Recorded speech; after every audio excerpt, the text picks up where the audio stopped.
ওই সাতটা চত্বর প্রমাণ করেছে সব ক্ষেত্রে আপোষ করা যায়, ইসলামের ক্ষেত্রে আপোষ হতে পারে না। সুতরাং সাতপন্থী যারা আজ বাতিল হয়েও উম্মতকে ধোঁকা দিতে চায়, ইসলামের দাবি করতে চায়, দাওয়াত ও তাবলীগের দাবি করতে চায়, তারা বারবার ইসলামের বিরুদ্ধে অবস্থান প্রমাণ করা সত্ত্বেও কেন আপনারা তাদেরকে হক হিসেবে দেশে প্রতিষ্ঠা করতে চান?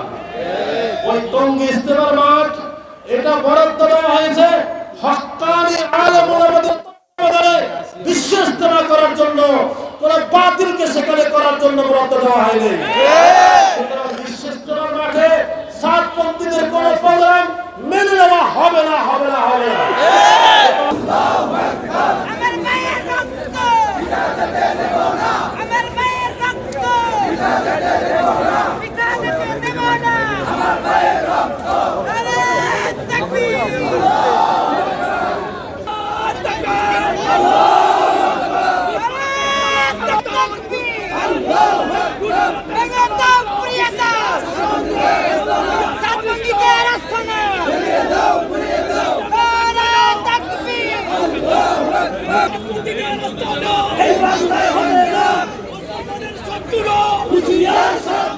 ইমানের শত্রু